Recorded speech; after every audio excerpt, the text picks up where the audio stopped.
Welcome in. Good afternoon. It's the Ticket Punchers here on 96.1 FM, 1450 AM, Big X Sports Radio. Also live on the Big X Sports Radio YouTube page and the Ticket Punchers YouTube and X page at _Ticket Punchers if you want to find us there. Curtis Phillips, Roman Kelly, J.R. Anderson taking you guys down till 6 o'clock per usual here, Tuesday, Wednesday, and Friday on the Big X. Curtis, how are you today, sir? Going good, Roman. I'm sure the bulk of the talk today will be about Super Bowl, so I'm very excited to break this game down with you. But doing all right on this Friday. How you doing, Roman? I'm doing great. There's a lot to break down about this Super Bowl matchup. I'm excited to see where your heads are kind of at with the player prop market right now, how we feel about the lines and some odds, and kind of figure out if we can find a good little Super Bowl parlay as well. So we'll have official punches today, our triple punch parlay today, and a Super Bowl ticket puncher parlay, just for the sake of the championship game, the season ending. No more football after this until the UFL starts back up. So it's going to be a long, exciting show centered around the NFL and the Super Bowl here today. We're also going to have some college basketball talk, though. Louisville in action tomorrow, kind of a game day-esque type of show, as we won't be on before Louisville plays again. So we're going to get our predictions out for that as well. And then, of course, the NBA, kind of see how we feel about some of these new moves and see how we feel about maybe betting some of these teams that have had players move and where we kind of are feeling with the NBA slate for today and this weekend as well. Curtis, I'm excited. Let's get into last night's punches first. How did the official punches do for you? We did go 2-1 in the triple punch, unfortunately. The Cooper Flag hook on the 0.5 there, had the Austin Reeves threes. We had the Magic spread. I thought in a close game like that, in those first three quarters, Cooper could get the 7th rebound, but unfortunately, we go 2-1 on the triple punch. How did your official punches do last night? Yeah, we're keeping the streak going as February has treated me well so far. We go 3-1 with a little bit of luck on our side. Penguins, Sabres over 6.5. They get an empty net goal with that 7th goal with about 15 seconds left. So we come through with that. Lightning first period, first goal, cashed in about 2 minutes. So we hit that. The Bulls team total under 108.5. They played way better than I would have expected with all those new guys in that roster. They finished right under at 107. And then we missed on CJ McCollum's 20-plus points. Had the volume really, but just didn't get a lot of shots to fall. So, but we'll take a 3-1 day. So, yeah. How about yours, Ron? 3-1, that's a positive night. That's a money-making night right there. Shout out to Philly Picks, a.k.a. Curtis Phillips Jr. giving the winners out on yesterday's show. I wasn't able to join, obviously. We had the three-man front yesterday that I was running around after the show before the Bellarmine women's game got started up. I did get some official punches sent out. We had the De'Aaron Fox 15-plus points in a game that he was on a minute restriction. We knew he wasn't going to be playing a whole lot, but if that was going to be a close game, he was going to be in crunch time, and he was able to get to 17 points for us yesterday and cover the 15-plus. We also had the Jazz Hawks under 244.5. And that one was sweaty. That one finishes right at 240. It's, technically sweaty just because it got up there. I didn't think it would get near the 240s. I thought it would stay in that 232, 235-esque range, and it got to get all the way up to 240. It's kind of crazy how they're able to predict these over-under lines just based around rotations and what these guys have done in their last handful of games. Vegas is scary accurate sometimes, Philly, but we hit the under there, and we go 2-0 on the night and kind of have a pretty good start to February here in the month of 2026 on the Ticket Punchers in particular, all of us with our official punches, and it's ready. It's time to keep that going. I'm ready to keep that streak going. We've been having some success with the triple punch as well. We've been right there even when we haven't hit it, so it's time to keep that up as well. No JR with us here yet on the show, but I'm sure he will be joining up any moment now. Let's get into it, Philly. Philly picks. We have got the big game, the Super Bowl, Seattle Seahawks, New England Patriots. Everybody I talk to is taking the Seahawks. Other than today, I mean, Matt Childress, he is a Patriots fan, so we know he's on the Patriots. I was surprised to hear Mike Rutherford pick the Patriots. Outside of that, everybody seems to be on the Seahawks heavy. We got the 70% and higher statistic on the money coming in from Vegas on the Seahawks spread right now. I think the money line spreads or the money line numbers are about even, in favor of Seattle, but a lot closer to even. How do you feel overall? You still rocking with the Seahawks in this one, Curtis? I still am. It does make me worry, though, with everybody on the Seahawks. I thought it would be the other way around when these lines went out. I thought everybody would be on the Patriots. But no, it's flipped in the opposite direction that I would have saw.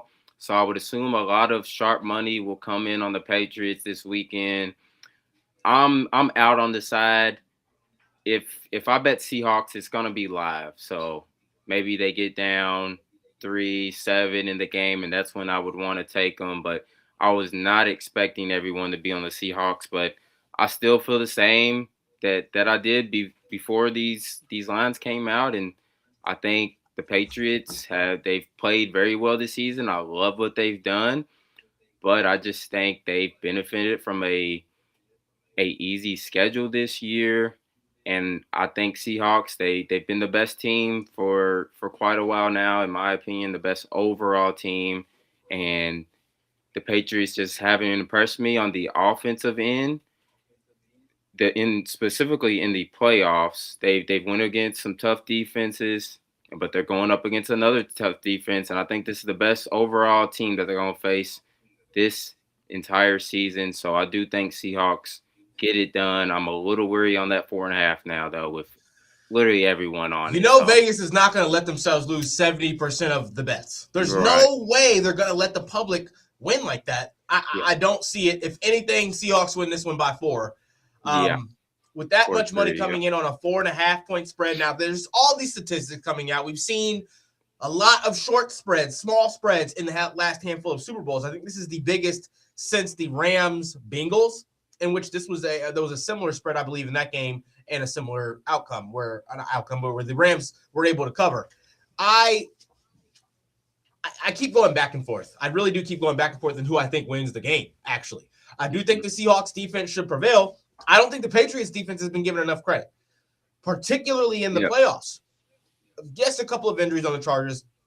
Look what they did against the Texans. Look what they've done against the Bengals side. Yes, there's no Bo Nix. Was Bo Nix going to be throwing for 250 yards in that game anyway? No.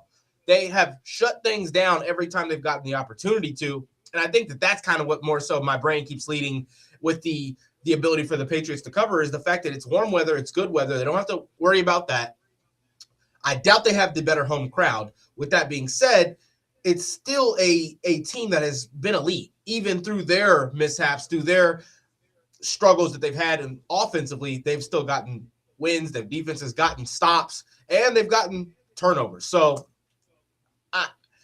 I don't like to take the take that Sam Darnold's due. Sam Darnold, we've seen him see ghost in these moments before. We've never seen him in the Super Bowl. We've never seen him look like this in games leading up into the playoffs, right? He folds. I keep having this feeling like because I've seen Sam Darnold fold, I will see it again. He's due now. Players grow out of those. Players mature, right? Players get to better teams as well. Yeah. I still think in a game like this, a close game situation, if there is a lot of passing for the Seahawks in this one, I do think the Patriots can get a takeaway and keep this game close.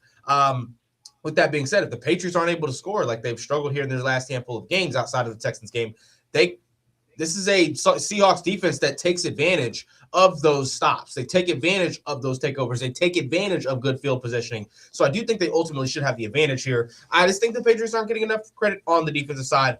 Here's where I'm rocking on terms of the teams and how the game outcome is, Philly. I want to hear what you think of this. Mm-hmm. I'm going to sprinkle on the New England Patriots money line just because I like that number for a plus money spot. I'm also going to take the New England over 20.5 team total points. I've heard like 4 different score predictions that all have New England right at 20, a lot of 23-20, 24-20, because I feel like a lot of people are starting to kind of come under this impression that much money coming in at 4.5, Vegas isn't going to let them win by 5. 4-point win here for the Seahawks, and I get that thinking. I think that still 21 points, Patriots can get to 21 points. Super Bowl, you need one score early in that first quarter. You need another field goal or 2 in that first half if you can, and then you're on path. I like the 20.5. I think they get there in a game where there's going to be a lot of nerves. Those defenses are going to be trying to feel each other out a little bit. That's the first official punch that I'm going to rock with in the Super Bowl is the over 20.5. I'm going to take the Patriots plus 6.5 and plus 3.5. How do we feel about that? So I guess we're going head to head, Roman, because my official punch, it was actually when Matt was on the show the other day. I'm on the under 20.5 points. Really? So we're going head to head. Yeah. Oh, wow. We haven't had a lot of head-to-head plays on the Ticket Punchers. I think we've had like 2 or 3 since we started in October 2025. There's only been 2, I believe. Me and JR had a imposing picks one night. I think you and I did as well once. Mm-hmm. Yeah. So it's the 3rd time I believe there's been opposing picks, but the first time it's the straight up same prop. For sure. You're taking it under 20.5. I'm taking the over 20.5. This is, I mean, we don't even have a way to decide who's more likely to be right there in this situation, Philly. Anything else that you were certain? Anything else you were certainly taking in this game, not player prop wise? Yes, but well, actually, I'm sorry, no. But I will say on your point there, if you do like the Patriots to win, I do think you should take this prop because I don't see Patriots winning a lower scoring game. I just don't see that happening versus Seahawks. But no, not like a 16-13.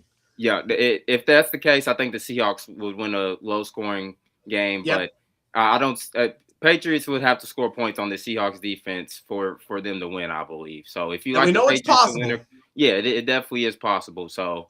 Yeah, I like how you correlated those, but yeah, no. Well, actually, I do have a sprinkle. This is more of a jab, and it's on neither team to race to 25 points, and they have an option for neither, and at plus 155. So I'm gonna sprinkle on that. But these are 2 defensive coaches in Vrabel and Mike McDonald, and both defenses have really just been playing lights out all season. Seahawks, outside of the Rams game, they've allowed 25 or more points only one time this entire season, which was early in the season versus the Bucs. And on the Patriots side, they've allowed this only twice all season. We've seen them in the playoffs kind of shut teams down, other than the Rams for that Seahawks game. But Mike McVay Sean McVay. Sorry about that. Can scheme for any defense. So I'm not really worried about that. But yeah, all the other games, Seahawks and Patriots have been shut down on the defensive side. So that's going to be jab for me. So I like it. I like that. I like both teams. I mean, I'm kind of in the spot where I think Patriots win like a 27-24 or Seahawks win like a 24-21. That's kind of where I'm at. I think both teams do get over the 20 mark. I think the only way either team gets over the 25 mark is if it's the Patriots with the lead. So I like that prop. You're basically betting both teams to get under 25 points, but you get plus money there because it's in one prop. It's in one wager there. Only a few books will allow you to bet that. I think FanDuel, DraftKings, Bet365 will let you get all of those pretty. Well, they're easy to find. Easy to find on those books, I should say. Some of the other books, you got to do some digging to get those kinds of props. I like that, Philly. Let's shift into the player props. We've got a lot of word from Matt. He's gotten his, long shot potential touchdown props that we've liked. I kind of want to get more specific. Is there a route to a maybe player prop parlay we like? Do we want to go into the receivers in this game? I've seen a lot of action coming in on Jackson Smith and Jigba. I mean, I like Stephon Diggs on the 40-plus yards and on the 50-plus yards. I think that the Patriots are going to throw the ball as much as they can in this one. I think that if you can have a balanced game and you can just get what you need out of the running game, get those 4-yard pops, those 3 to 5-yard pops from the running game, you're going to see a lot of the short passing game at first. You know what the Patriots likes to do with Hunter Henry, Stephon Diggs, and some of these guys. I like Stephon Diggs to get to that 40-yard mark. That was kind of really all I was really feeling confident in.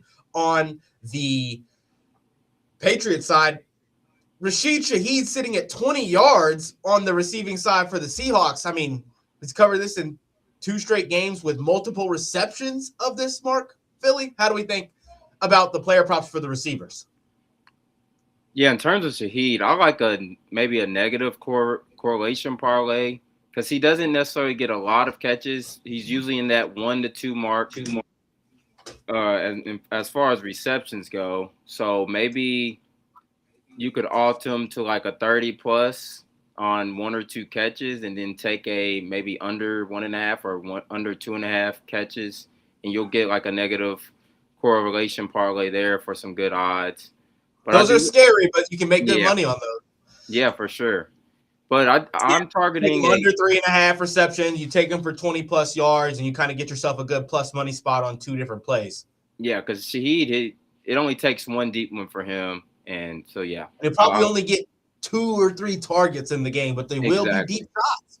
Exactly. So I like the negative correlation parlay for him.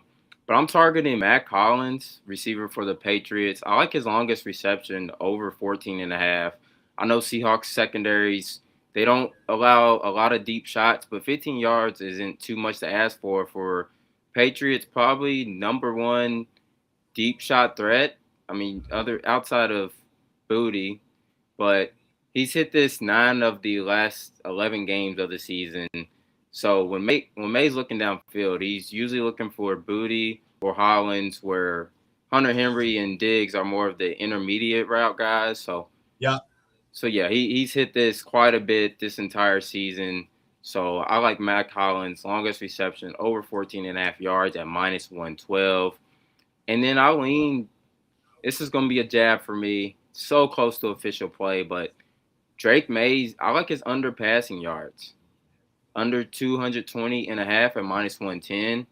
Outside of the 2 Rams games for the Seahawks, their defense, the last time they allowed a quarterback to go over this number was in November. They played 6 other games in that span. Yeah, so they really shut down receivers. Like I just said, they don't allow a lot of deep shots. And Drake May, he hasn't been the same quarterback in the playoffs. He's been taken off with his feet a lot, and then he just hasn't been that accurate down the field. I get some of those games were bad weather, but just recently I don't like the way he's been throwing downfield, so I will look at an under for him. I get it. It may be a trailing game script, so that does get scary as well. Yeah. But I think he's on half for that in the first half, but doubles up in the second half on whatever he had.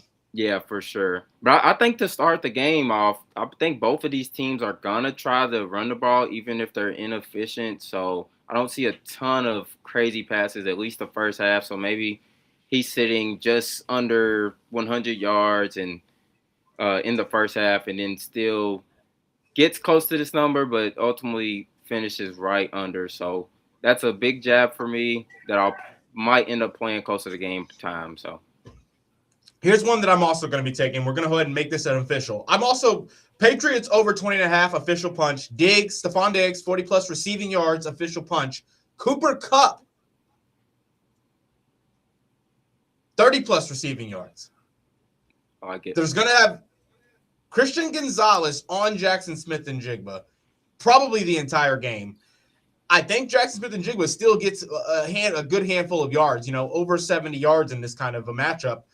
But there's going to be a lot of plays where he isn't open with Christian Gonzalez open. I think Cooper Kupp takes advantage in a matchup like this where he's going to have that secondary corner on him, or he's going to be in the slot maybe with a bigger defender on him sometimes as well. Carlton Davis, third. Yes, he's been a great veteran presence for the Patriots, but I like that matchup with Cooper Kupp. On the chance that there's still those handful of Jackson Smith-Njigba targets where he's just covered, double team Kupp in those 5-yard passes that he turns into 10-yard gains that he's still able to do at his age. I like Cooper Kupp in the 30-yard plus spot. And like you just mentioned, both teams are going to continue to run the ball.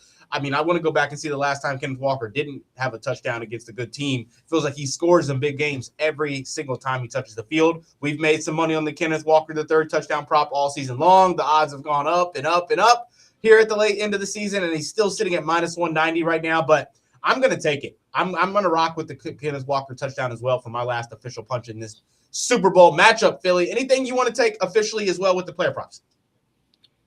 Yeah, those are the only two. Matt Collins, longest reception over 14.5. I'll go ahead and drop Drake Mays as an official punch as well, under that 220.5 mark. That's going to be another official punch for me. I like it. I like it. Now let's come up with each with I don't know when we're going to get JR in here on the stream. What's the one play in this one you love that it doesn't contradict anything we're believing here. We both can agree, I feel like, on a couple of different props. Let's get a little Super Bowl parlay going. Parlay, okay. So we just missing Cooper Kupp, so I'll start with him. I like his alternate receptions at 3+. Let me get the odds here. At -210, I love that for a parlay piece. He's had at least 4+ in both of the playoff games. Obviously, one of the few Seahawks players with Super Bowl experience, so I think they will get him the ball at least 3 times. So they're going to trust their vet. I love how you feel about Cooper Kupp, 3+ receptions. I like it.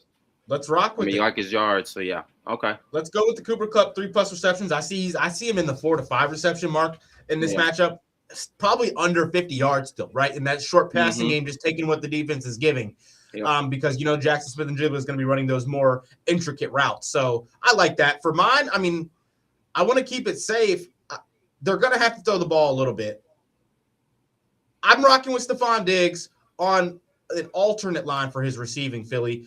I don't know if they have the alternates back up or not yet. I saw them. Yeah, we've got the – they're only giving me the alternate receptions. Okay, I want to take the 35+, which I think we can maybe have to get that on a different book. The 40+ at -152, I feel like is a great spot on Diggs. I think that he will get 4 to 5 targets in this one minimum. He should probably be in the 6 to 7 target range, just because there is an opportunity for them to be playing behind. We know that this Seattle team's been straight to it in their last handful of games, putting points up on the board quickly. So that should allow for the Patriots to throw the ball a little bit more than expected in this one, going up against the best defense. Don't know how many yards they'll actually go and gain from that pass game, but I still think in the short passing game, Stephon Diggs should be able to get his, and I like him on the 40+ spot for the Super Bowl parlay. I mean, do we like Kenneth Walker on the third prop for the touchdown? Yeah, we can sprinkle that on there. I like that. I like Kenneth Walker, touchdown, Cooper Kupp, 3+ receptions, Stephon Diggs, 40+ yards. If you can get that down to like 38.5, 37.5, somewhere as well, that they've got each alternate line, I would like that too. But that's a little bit of a Super Bowl parlay right there.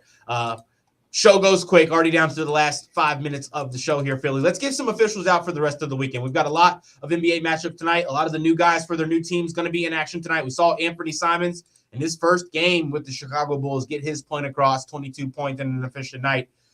Any officials in the NBA tonight or college basketball tonight, Philly, or tomorrow, Saturday? A lot of NBA or college basketball, top 25 teams in action on Saturday. Yeah, it definitely is. I'll start off with tonight, college basketball. This game tips off, I believe, here at 6, so about 7 minutes from now. I like Davidson minus the 10 points going up against Loyola. I guess you was looking at this too, Roman, today as you was doing your dig. But Loyola, not a great team this year, only 6 wins, and they haven't been good on the road. And outside of their 2 wins on the road, their 6 losses on the road have all been by double digits, all by at least 14+ points. Davidson already beat this Loyola team on the road by 15 points. So I think at home they can at least win by 11. So that's going to be an official punch for me in college basketball. And then in the NBA, I have one Jaden McDaniels over 19.5 points and rebounds. I like what he's been doing this year. He's been, I feel like, one of the most improved players, especially in his offensive game. And he's going up against a Pelicans team that doesn't really defend all that well. So, and Julius Randle is also questionable for this game. His numbers go way up when Randle is out. So that'll be a plus if Julius Randle ends up being ruled out tonight. So I think he can get to that 20+ points and rebounds mark at -122. Those will be 2 more officials for me. I like that. I was looking at the Davidson line. 10 is a lot. Loyola's bad, though. I ultimately stayed away just because of that 9.5 hook. I like that more in the 8 to 10 range for this amount for this one. And if I don't like anything held like safely over the mark of where the spread sits, I do stay away. Now, another matchup is 7 p.m. tonight on ESPN2. Dayton is visiting VCU, and they're 8.5 point dogs. And Dayton's not been great on the road, 3-4, I believe. And I think that's kind of what's going into this line here. I think that they can keep this one close against this VCU side, who has been good as of late. I still like this Dayton offense. They can put points up on the board when they're clicking. I think they can keep this close. I don't think they lose by 9 tonight against the VCU side. That's going to be official for me here in this one. I did have a couple in the NBA as well, Philly. First one that I'm rocking with in the NBA tonight is a player prop. I'm looking. I mean, I don't. The Heat Celtics matchup is intriguing for me tonight. In particular, Vucevic will be in the lineup for the Celtics.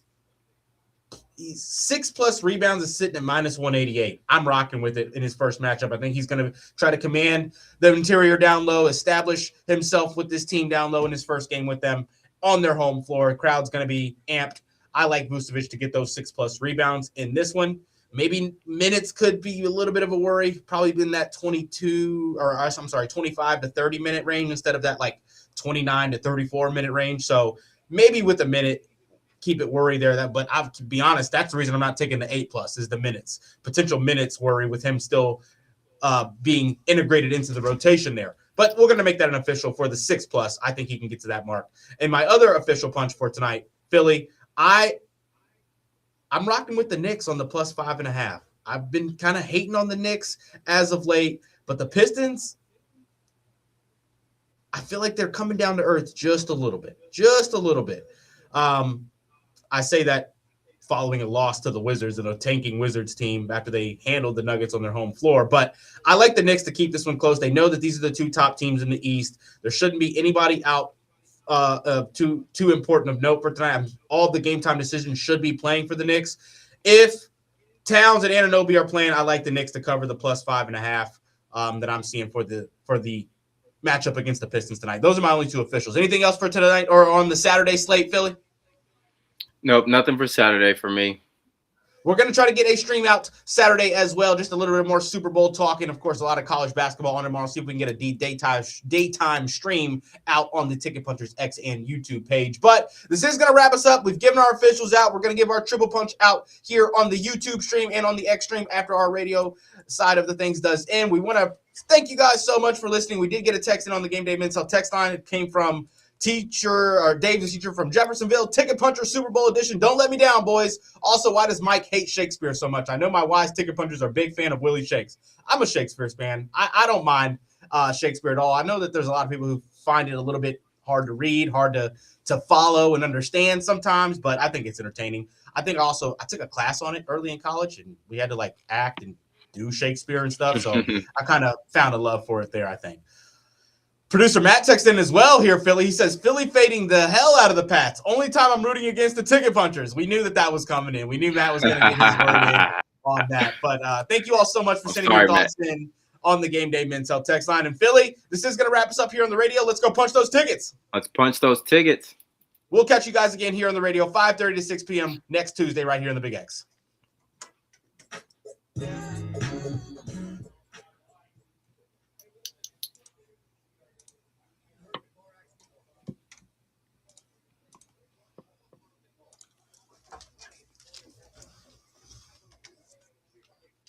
All right, Philly, let's get that triple punch parlay out.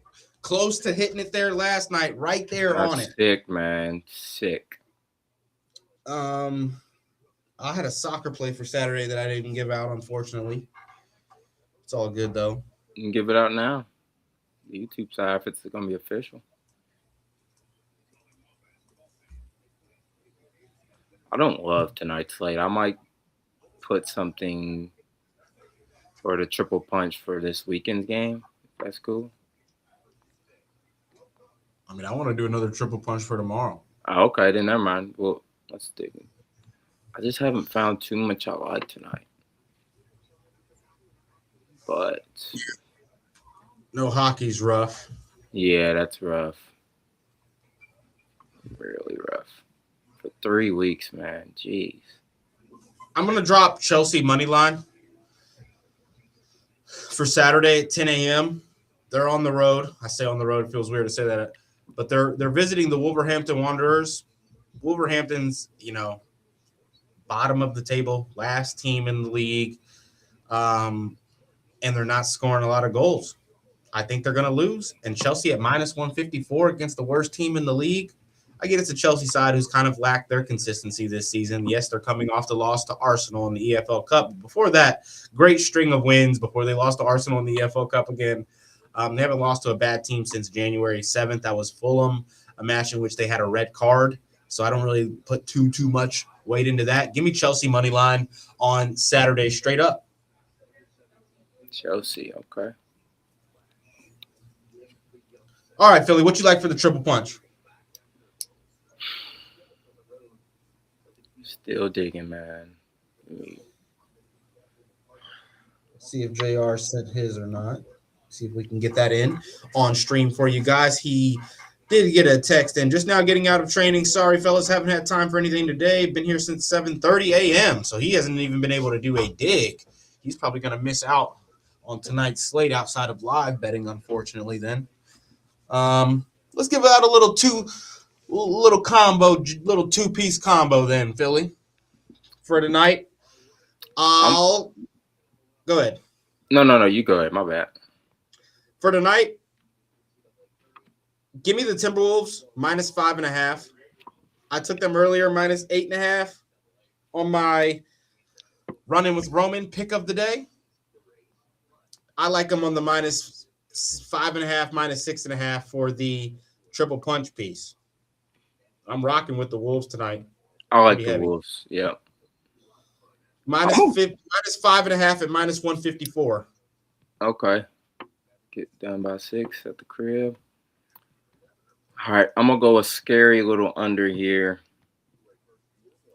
Jalen Duren, under 10.5 rebounds at minus 130. Yes, I am fading the tenacious rebounder here. First, he's coming off. Well, first, he's questionable. Let's get that out. So he may not even play. He got hurt yesterday versus the Wizards. Only played 13 minutes. So that injury factor is part of the reason I'm playing an under. He might not be 100%, re-aggravate something. But he's really just been inconsistent on the boards as of late anyways. Well, outside the last 4 games. Last 4, 13, 10, 13, 13. But before that, 8, 6, 7, 15, 9, 8, 18, 5. It's just been all over the place. Cat's out tonight, but you still have Mitchell Robinson in the paint there to snag up rebounds. I think Josh Hart. Did they confirm him? Did they confirm he's out? Yeah. Or it says game time decision, I guess. But he's doubtful. So, yeah. Doubtful usually means out. It looks like he's not going to play. And Hart is probable, too. You know, he crashes the boards. I think rebounds can be limited for the rim. And like I said, he's already been inconsistent. So I don't think he reaches the 11 rebound mark tonight. So we're going to have a little sweaty under if he plays. I'm not mad at that. I'm not mad at a little sweaty under. Should be more Mitchell Robinson as well, right? So yeah, even tougher to get rebounds on. I like it. I like that little two-leg combo for you right there. Philly, no JR for us with us on the stream today, unfortunately. We will get some pics of his sent out if we can here on the X things. Probably won't get that two-leg posted. Or with an image. We'll just tweet that out as well. Yeah. So appreciate you guys listening. Shout out to you guys. Always tuning in with us here every day on the Ticket Punchers. Philly, let's go punch those tickets. Let's go make some money. Let's punch them. But before that, do we have any long shot props for the Super Bowl? You know, it's a lot of people that tend to not bet until it's Super Bowl time, and they like some fun little long shots. Have you got into looking at any novelty props or anything like that? Not crazy, not too much. I was thinking about a couple different correct score plays. Yeah, I know people always dabble into those on Super Bowl. Yeah. It's the only time I dabble is Super Bowl. Last year I dabbled in the national championship for the first time as well for the NCAA basketball March Madness run. But I like that. I don't necessarily like touchdown long shots. I like the game special long shots. You know. Yeah. like Jackson Smith and Jigma and Stephon Diggs to each record 10 plus receiving yards in each quarter. I don't think that's going to happen. Plus 5,500. That's crazy odds, and that's I think it's doable. Closer than plus 5,500. That sounds like more of a plus 3,500 prop to me. Yeah, I agree. Things like that I've been looking at. I want to look at the each team to score 1+ touchdown and 1+ field goal in each half at plus 1,600. They never hit, Philly. They never hit. Mm-hmm. But when I think about how this game should look, based on what we saw from each of these two teams in their last two games, because Seahawks only played 2 playoff games, I think they can both get a field goal and a touchdown in each half at plus 1,600. I like the odds for it. I don't necessarily think it's going to happen, but it's not like anything far-fetched, anything out of the 10 points each. You're asking both teams to score 10 points in each half. So both teams have scored 20 points total. Yep. A missed field goal. Like, it's not something that can be messed up by like a missed extra point. You know what I'm saying? Right. So I also can see the Seahawks like not allowing a field goal attempt. Yeah. Vrabel, something. I don't know. Like, there's fourth down situations can get weird. It's like if you're close enough, 4th and 3 on their side of the field, you're going to go for it sometimes instead of kick the field goal. And I wouldn't be surprised if Seahawks get a stop in that kind of a situation, and then they hold the ball for 9 minutes in the next quarter, and there goes the Patriots' touchdown, but they never had a chance of even enough minutes to get the field goal, right? So you never know. But at plus 6, I wish it was plus 2,000. If it was plus 2,000, I would like. Yeah, automatic. Automatic. The plus 1,600 kind of just lowers the wager. Just throw a few bucks on there, see what we can make happen with that. I don't like any touchdown long shots, though. I think the expected players are going to score in this one. Okay. There's 2 that I like. One of them being Drake May to have the most rushing yards in the game. Okay, I like his longest rush. What's the most rushing yards? His line is, or that the odds are plus 600 on that. Whoa. So really, all that he needs to get more than is Kenneth Walker or Stevenson in my eyes. So, but you have 2 very good run defenses. Drake May's gonna run the ball. He actually hit this prop in the Chargers game, and he was 7 yards of winning this last week versus the Broncos, or 2 weeks ago when they played the Broncos. So I think at those odds, when Patriots are fully healthy on that defensive line, they haven't been allowing a lot of rushing yards, especially in these playoffs. So I honestly think they can. I'm not mad at Kenneth Walker scoring, but I think he can have a inefficient game on the ground. And if the Patriots get the ball first, I like Drake May at plus 400 for the first player to reach 10 plus rushing yards. I'm not mad at that either. He creates a lot, like off-schedule plays too. Like all of these aren't design runs, so something ain't open down the field. I can see May just scrambling and running for a lot of yards. So I think at plus 600, it has some good value for a play that's hit 1 of the last 3 games, but was almost 2 of the last 3 games. So that's one I'm looking at. And then on FanDuel, they have a triple crown prop where you have to get the player to get the most passing yards, most receiving yards, and most rushing. For my most passing, I have Sam Darnold. Most receiving, here's where it gets a little juicy. Mac Hollins to have the most receiving yards. That's just sort of a long shot play. He's a deep ball threat. I think he can maybe catch a few. I know that Seahawks team is difficult to catch some long passes on, but like I said, it's a long shot just to have fun. This is a plus 30,000. And then the most rushing yards, as I just said, Drake May. So at plus 30,000, just sprinkling a little $5 to win 1,500. I think that was a little fun long shot that I'm gonna put. That's a fun long shot for sure. I probably would have went like $2 on it, but yeah, I like that long shot. Philly, that's all I've got. Yep, same. That's it for me. as well. Something might come to me by tomorrow. That's why I maybe want to get a stream out tomorrow if we can, because I'm off work. So if we have some time, maybe we see what we look at tomorrow as well. Okay. Let's go punch those tickets, my man. Yes, sir. Let's go punch those tickets. Like, comment, and subscribe if you enjoy.